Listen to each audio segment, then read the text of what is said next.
Pemirsa, salam jumpa kembali di channel Wong Curah Jati. Semoga hidup Anda dipenuhi berkat, sehat, sukses, dan bahagia selalu. Pada video kali ini, admin akan kembali membahas tokoh Mahapatih Gajah Mada.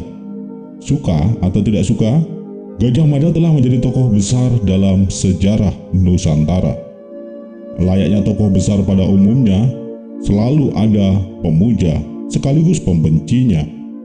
Begitu pula Mahapatih Gajah Mada. Kisah-kisah heroik yang diukirnya melahirkan kontroversi. Fakta-fakta historisnya mengandung banyak bias. Namun ada hal yang tidak dapat kita sangkal dari tokoh besar ini, bahwa jejak-jejaknya telah membekas dalam sejarah yang panjang. Sejak wilayah Nusantara ini masih berupa serpihan-serpihan kecil hingga menjadi sebuah bangsa yang besar, bangsa Nusantara yang kemudian menjadi Indonesia Raya. Gajah Mada tentu bukan satu-satunya tokoh penting dalam proses sejarah yang panjang itu. Namun dia pun tidak dapat dinafikan begitu saja, sebab Nusantara lahir dari sumpahnya. Benarkah Nusantara lahir dari sumpahnya, Sumpah Palapa? Baik, admin paham, hal ini akan menjadi kontroversi. Ada yang setuju dan ada yang tidak. Anda yang tidak setuju, tahan, jangan emosi dulu. Kita akan membahas mengapa dikatakan Nusantara lahir dari Sumpah Gajah Mada. Kita juga akan membahas berbagai versi tentang asal-usul dan akhir kisah hidup Gajah Mada yang berasal dari berbagai daerah. Mari simak video ini hingga selesai.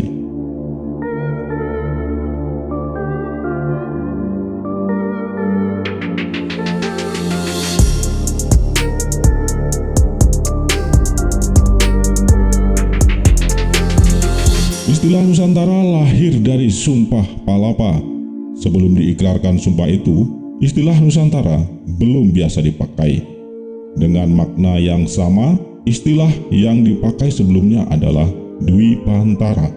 Istilah Dwipantara telah dipakai sejak era Prabu Kertanegara dari Kerajaan Singosari dalam doktrin Cakrawala Mandala yang dicanangkannya. Istilah itu masih dipakai hingga Majapahit awal, sebab Majapahit adalah kelanjutan dari Singasari.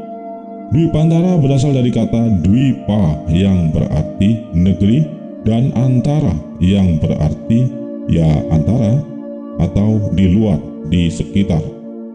Dwipantara berarti negeri-negeri di sekitar Jawa Dwipa. Baru pada saat Gajah Mada mengucapkan ikrarnya, yang kemudian ikrar itu kita kenal dengan Sumpah Palapa, istilah Nusantara kemudian muncul.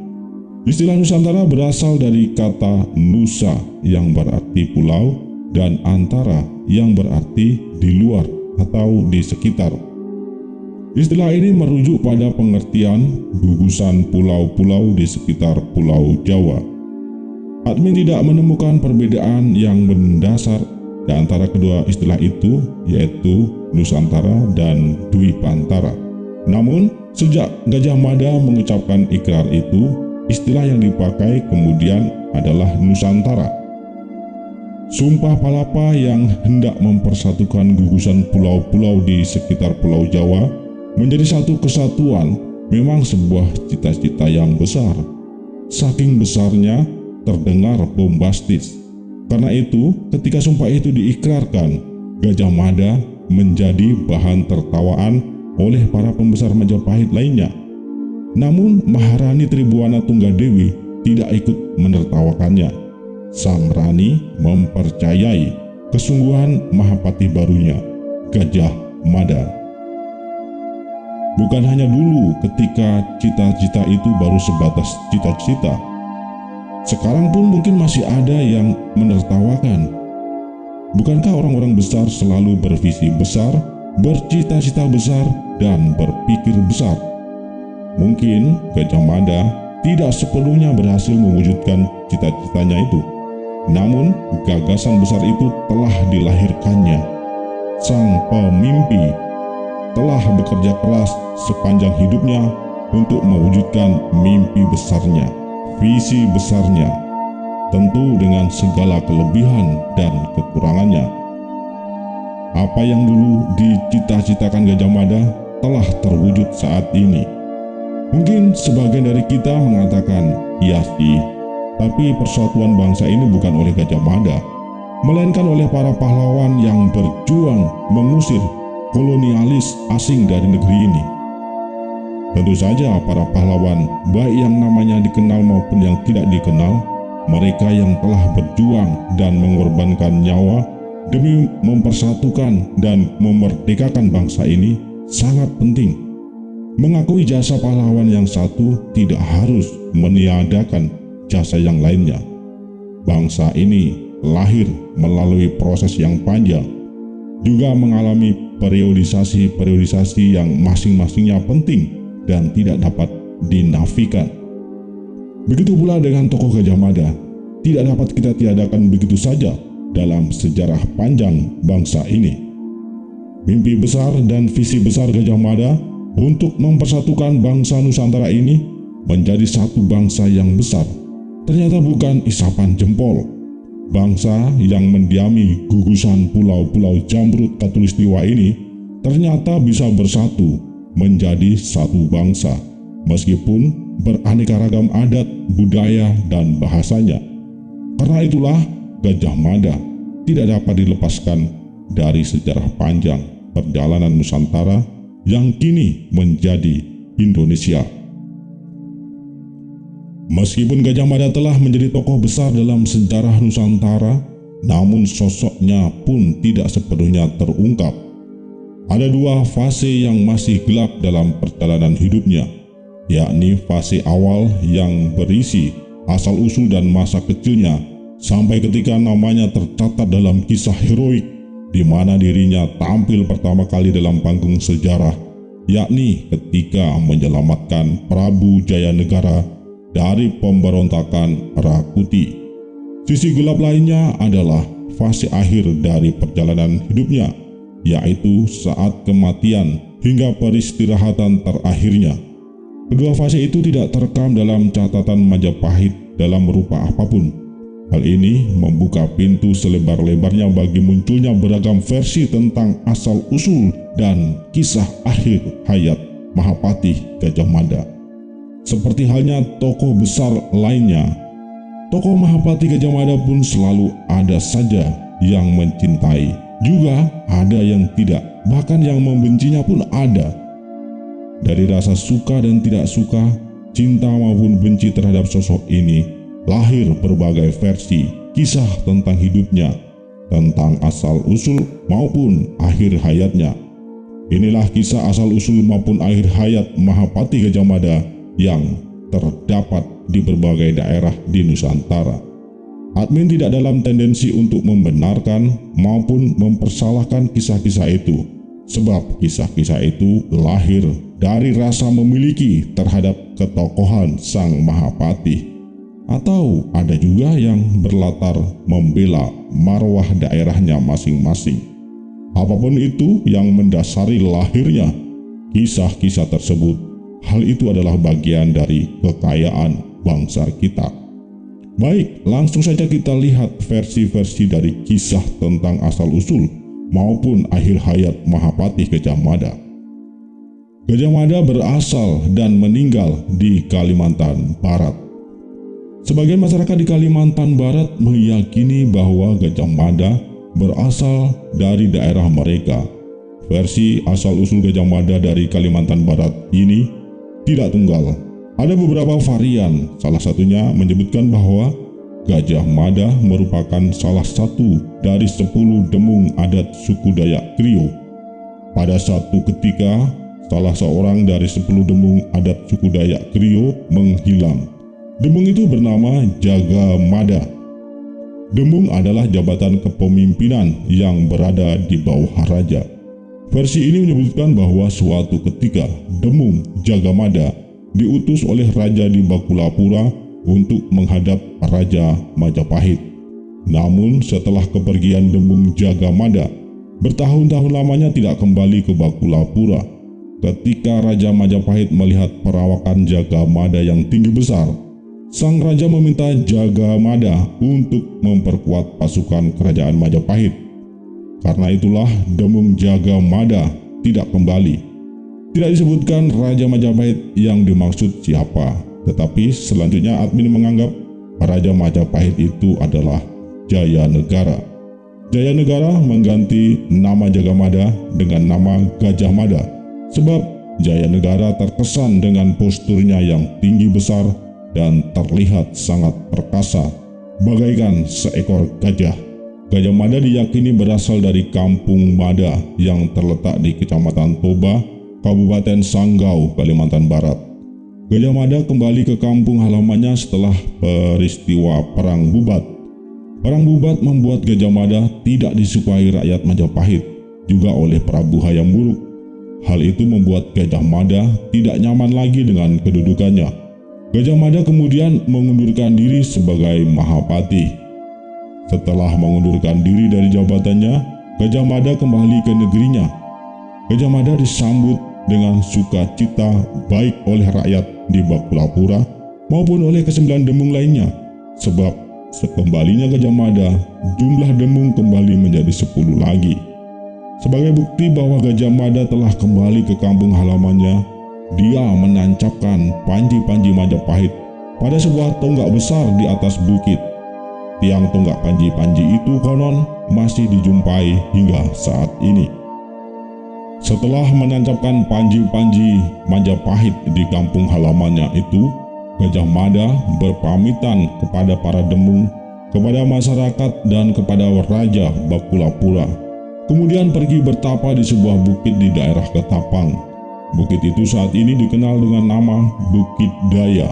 Di sanalah Gajah Mada moksa. Varian lain dari versi Gajah Mada yang berasal dari Kalimantan Barat menyebutkan bahwa Gajah Mada adalah salah satu panglima perang suku Dayak, atau dalam istilah lokal disebut Pangalo. Versi ini menyebutkan Jayanegara merekrut pasukan khususnya, yakni pasukan Bayangkara dari suku Dayak. Gajah Mada bersama dengan beberapa prajurit pilihan dari suku Dayak pergi ke Majapahit untuk memperkuat pasukan Majapahit. Tradisi lisan dari suku Dayak Kanayan mengaitkan Gajah Mada dengan Patih Gumantar. Patih Gumantar konon awalnya bersama Gajah Mada menjadi bagian dari pasukan Bayangkara, namun akhirnya pulang ke kampung halamannya karena harus menggantikan ayahnya menjadi raja di kerajaan Bangkule Rajang. Perawakan Gajah Mada yang tinggi besar, sakti dan perkasa membuat semua orang terkagum-kagum. Itulah sebabnya ketika suku Dayak Kanayan mengungkapkan kekaguman ataupun ketercengangan terhadap sesuatu, selalu mengucapkan kata gajah. Padahal di Kalimantan tidak terdapat binatang gajah. Ungkapan gajah itu konon mengingatkan mereka pada sosok Panglima Gajah Mada, Gajah Auboh Lekwa. Gajah Mada berasal dan meninggal di Pulau Buton, Sulawesi Tenggara. Masyarakat di Pulau Buton dan sekitarnya meyakini bahwa Gajah Mada berasal dari daerah mereka. Pulau Buton masuk dalam wilayah teritori Provinsi Sulawesi Tenggara. Kisah tentang asal-usul dan kematian Gajah Mada di pulau ini bersumber dari tradisi tutur yang juga mempunyai banyak versi. Salah satu versi menyebutkan bahwa awalnya ada kapal berbendera kuning hitam mendarat di pulau itu. Kapal itu ternyata rombongan orang-orang Melayu dari Pariaman yang dipimpin oleh seorang yang sangat sakti bernama Si Jawangkati. Orang-orang Melayu itu membuat perkampungan di sekitar Kamaru. Selang beberapa bulan kemudian, ada lagi sebuah kapal berbendera merah putih mendarat di pulau itu. Rombongan itu ternyata berasal dari kerajaan Majapahit. Salah satu dari rombongan Majapahit itu ada seorang pangeran bernama Raden Sibahtera bersama adiknya seorang putri bernama Lailan Mangraini. Orang-orang Melayu itu meninggalkan negerinya karena di tempat asal mereka terjadi pergolakan yang memaksa mereka meninggalkan kampung halamannya.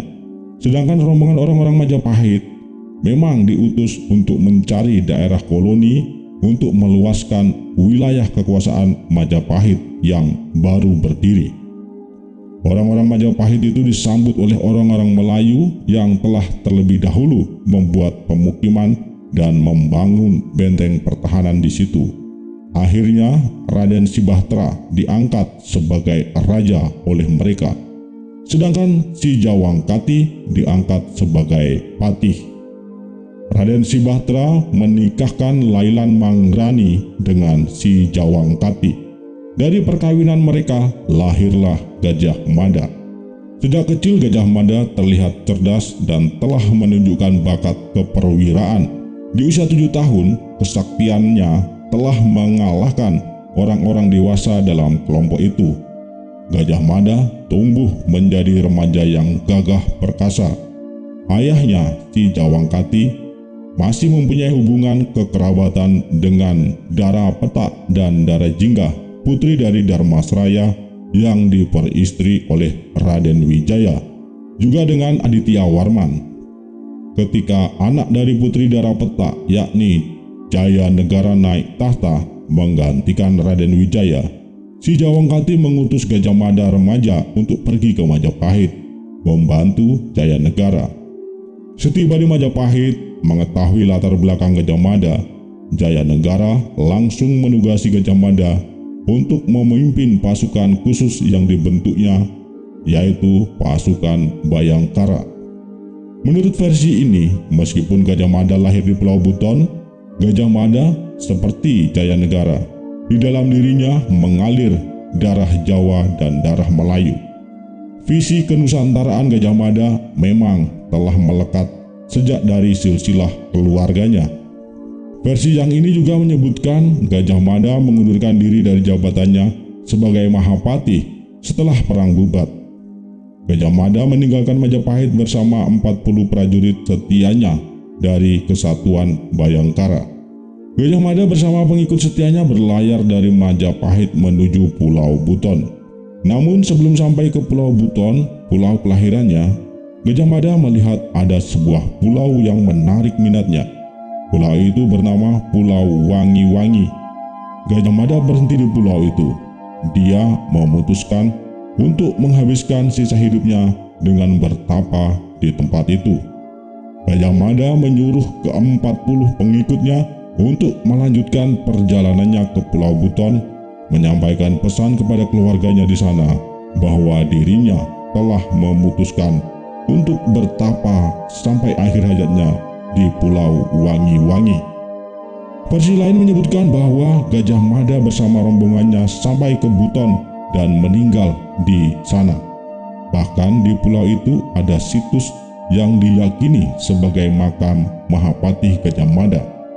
Situs yang diyakini sebagai makam Gajah Mada bersama 40 prajurit setianya berada di sebuah bukit yang bernama Bukit Ombo. Bukit Ombo berjarak sekitar kurang lebih 3 km dari kampung Majapahit di Buton Selatan. Versi ini sesungguhnya lebih mudah untuk diungkap kebenaran historisnya, sebab ada situs pemakaman, juga ada prasasti. Namun prasasti yang ditemukan di situs itu belum mendapat perhatian dari filolog maupun arkeolog, sehingga belum terungkap informasi apa yang ditulis dalam prasasti itu. Keyakinan bahwa makam yang ada di Bukit Ombo adalah makam Gajah Mada berasal dari kisah-kisah lisan yang dituturkan secara turun-temurun oleh masyarakat di sekitar. Jika melihat bahwa situs itu berada di dekat wilayah yang bernama Kampung Majapahit, maka jejak-jejak Majapahit memang sangat mungkin tertinggal di tempat itu. Gajah Mada berasal dan meninggal di Bima. Menurut tradisi tutur yang hidup turun-temurun di kalangan masyarakat Bima, Gajah Mada berasal dari daerah itu, juga meninggal di sana.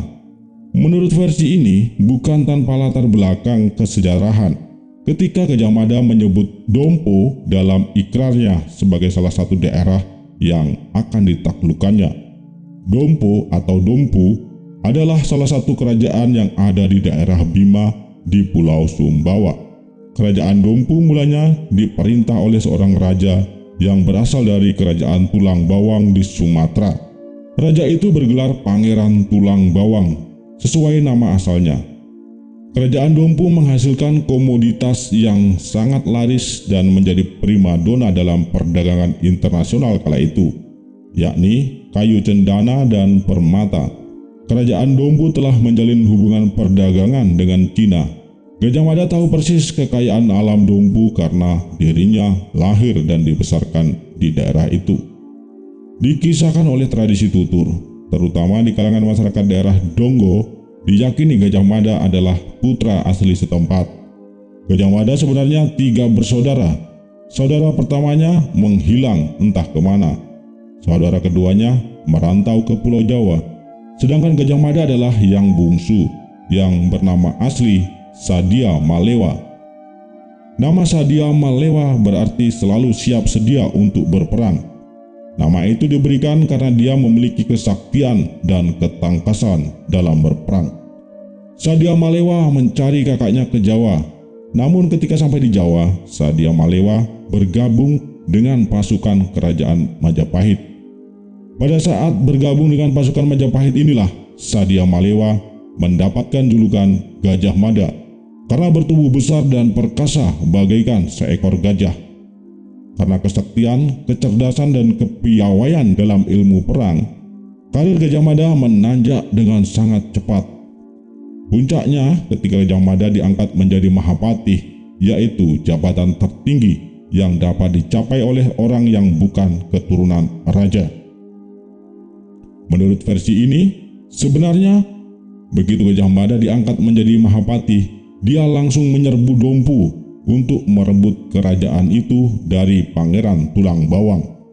Namun karena pasukannya terpecah, sebagian dikirim ke Bali dan sebagian dikirim ke Dompu.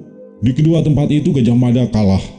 Akhirnya Gajah Mada menarik pasukannya yang ada di Dompu dan mengkonsentrasikan semuanya ke Pulau Bali. Gajah Mada kemudian memperoleh kemenangan di Bali. Sementara di Dompu, tidak semua pasukan Majapahit ditarik dari sana. Sebagian masih ada yang tinggal di tempat itu. Mereka membuat perkampungan di pesisir. Ada beberapa perkampungan yang dibangun oleh orang-orang Majapahit di pulau itu. Di antaranya Kampung Kari Jawa, yang artinya orang-orang Jawa yang tertinggal di situ. Ada juga perkampungan Daha dengan merujuk pada asal mereka, daerah Daha, yang menjadi salah satu kamandalan yang penting bagi kerajaan Majapahit. Tidak ingin mengulangi kegagalan serangan pertama, Gajah Mada mempersiapkan penyerangan berikutnya dengan sangat matang. Gajah Mada mengirim juga prajurit-prajurit dari Bali untuk menetap di Dompu. Mereka membuat perkampungan yang bernama Kuta. Setelah berhasil melakukan infiltrasi pasukannya ke Dompu, pada tahun 1357, Gajah Mada melakukan serangan kedua ke Dompu. Serangan kedua ini dipimpin langsung oleh Gajah Mada, juga oleh Laksamana Empu Nala. Gajah Mada berhasil merebut Dompu. Raja Dompu, yakni Pangeran Tulang Bawang, digantikan oleh Bima, salah satu panglima perang yang dibawa oleh Gajah Mada dari Jawa.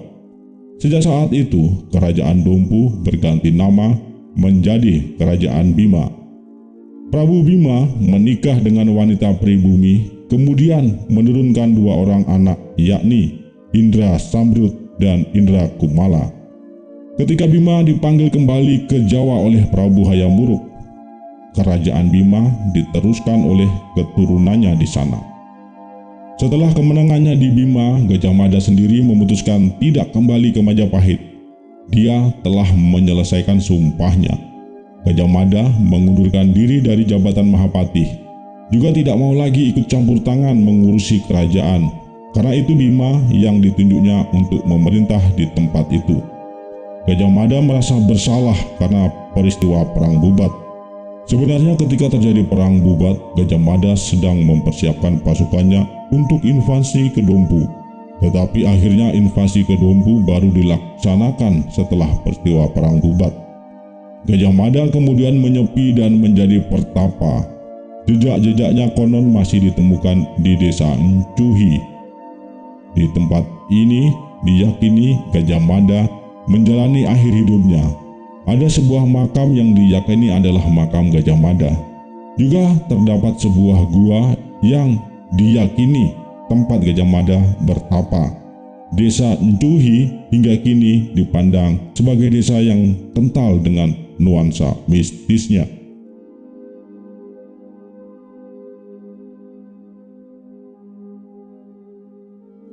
Gajah Mada berasal dan meninggal di Pulau Sumatera. Sejak masa kerajaan Tarumanegara, hubungan antara Sumatera dengan Jawa bagaikan kakak dan adik. Hal itu berlanjut ketika masa Sriwijaya, masa Singasari, hingga masa Majapahit. Sebuah tambo adat yang ada pada masyarakat Hyang di Kerinci memuat silsilah Gajah Mada dan menyebutkan bahwa Gajah Mada berasal dari Kerinci. Daerah ini memang telah memiliki sistem pemerintahan kerajaan yang sudah sangat tua, sejak kerajaan Koying yang diperkirakan telah ada pada abad ke-5. Daerah ini selanjutnya tidak jauh dari pusaran kekuasaan monarki yang satu ke monarki yang lain, termasuk Sriwijaya dan Majapahit. Tambo adat Hyang menyebutkan bahwa Gajah Mada adalah asli putra Kerinci. Pada masa akhir Sriwijaya kemudian digantikan oleh Dharmasraya, Kertanegara dari Singasari mengirim ekspedisi ke Sumatera. Tidak semua pasukan Singasari kembali ke Jawa ketika ekspedisi itu berakhir. Sebagiannya tetap tinggal di Sumatera membantu kerajaan Dharmasraya jika sewaktu-waktu kekuatan Sriwijaya bangkit untuk menyerang Dharmasraya, maupun jika ada serangan dari kerajaan Chola sebagaimana pernah dilakukan kepada kerajaan Sriwijaya. Ketika mendengar bahwa Singasari runtuh oleh suatu pemberontakan, kemudian menantu Kertanegara mendirikan kerajaan Majapahit, yakni Raden Wijaya, yang juga telah memperistri 2 putri dari Dharmasraya. Sisa pasukan ekspedisi Pamalayu yang tinggal di Dharmasraya pulang ke Jawa untuk memperkuat pertahanan Majapahit. Bersama pasukan yang pulang itu ikut 2 kesatria Melayu, yakni Aditya Warman dan Gajah Mada. Tambo ini hanya mengisahkan asal-usul Gajah Mada, namun tidak mengisahkan bagaimana riwayat Gajah Mada selanjutnya. Sebab memang Tambo ini tidak hanya fokus pada tokoh Gajah Mada. Masih dari Pulau Sumatera, sebuah kisah lisan yang diturunkan dari generasi ke generasi menyebutkan bahwa Gajah Mada meninggal di Aceh, tepatnya di Tamiang. Gajah Mada telah berhasil melakukan penaklukan di Palembang, Deli, kemudian ke Tamiang. Ketika melakukan penyerbuan ke Tamiang, Gajah Mada berhadapan dengan panglima perang bernama Hantom Manoe yang kebal senjata tajam. Peperangan antara pasukan Majapahit melawan pasukan Tamiang berjalan selama 7 hari 7 malam. Pada akhirnya Gajah Mada terbunuh oleh Hantom Manoe. Pasukan Majapahit akhirnya pulang membawa kekalahan dan bahkan kepedihan karena sebagian besar prajuritnya meninggal, termasuk Gajah Mada. Di tempat itu dulunya ada perkampungan bernama Majapahit. Namun pada tahun 1964, nama kampung itu berganti menjadi Manyapayet. Manyapayet sebenarnya sama dengan Majapahit, hanya pengucapannya menggunakan dialek lokal. Gajah Mada berasal dan meninggal di Lamongan. Setelah kita membahas asal-usul Gajah Mada dari berbagai pulau di luar Jawa, tentu sebagai pulau tempat kiprah utama Gajah Mada, tanah Jawa juga menyimpan kisah tentang asal-usul Gajah Mada. Kisah itu berasal dari daerah Lamongan. Dikisahkan bahwa ada seorang selir Raden Wijaya bernama Nyai Andongsari. Kecantikannya melebihi selir-selir maupun para permaisuri Raden Wijaya. Karena kecantikannya itu, para istri Raden Wijaya yang lainnya cemburu. Terjadi ketidakharmonisan di lingkungan istana, terutama di lingkungan Keputren. Akhirnya Nyai Andongsari diungsikan. Ketika itu Andongsari sedang mengandung. Nyai Andongsari tinggal di sebuah bukit bernama Gunung Ratu di daerah Lamongan. Tak lama tinggal di tempat itu, Nyai Andongsari melahirkan. Namun begitu melahirkan seorang bayi laki-laki, Nyai Andongsari langsung meninggal. Tangis bayi dari atas bukit memancing keingintahuan Ki Gede Sidowayah, seorang empu pembuat senjata yang tinggal di lereng bukit. Ki Gede Sidowayah mendapati bayi laki-laki yang masih merah dengan ibunya yang baru saja meninggal karena pendarahan saat melahirkan. Nyi Andongsari dikuburkan di tempat itu, sedangkan bayinya dirawat oleh Ki Gede Sidowayah. Karena tidak berpengalaman merawat bayi, Ki Gede Sidowayah menitipkan bayi laki-laki itu kepada saudara perempuannya yang tinggal di Desa Modo. Saudara perempuan Ki Gede Sidowayah adalah seorang janda, maka biasa juga disebut Mbok Rondo Modo, meskipun nama sebenarnya adalah Wurawari. Bayi itu dinamai Joko Modo. Joko Modo tumbuh menjadi remaja yang cerdas, rajin mempelajari olah kanuragan, namun sopan, pendiam, dan sedikit misterius. Joko Modo menjadi pemuda yang disegani baik oleh orang-orang sebayanya maupun oleh orang-orang yang lebih tua di kampung itu. Takut ditinggalkan oleh Joko Modo, Mbok Rondo Modo tidak pernah menceritakan asal-usul Joko Modo kepadanya. Namun Ki Gede Sidowayah sebelum meninggal memberitahukan kepada Joko Modo tentang asal-usulnya, termasuk tentang makam ibunya Nyai Andongsari. Setelah mengetahui silsilah dan asal-usulnya, Joko Modo pergi ke Majapahit untuk membaktikan dirinya kepada kerajaan yang didirikan oleh ayahnya, Raden Wijaya. Versi ini menyebutkan, setelah Gajah Mada mengundurkan diri sebagai Mahapati, dia kembali ke Desa Modo, bertapa di sekitar pemakaman ibundanya, sampai akhirnya moksa. Pemirsa, masih banyak lagi versi tentang asal-usul dan kisah kematian Gajah Mada. Misalnya, ada versi yang menyebutkan bahwa kedua orang tua Gajah Mada berasal dari Bali.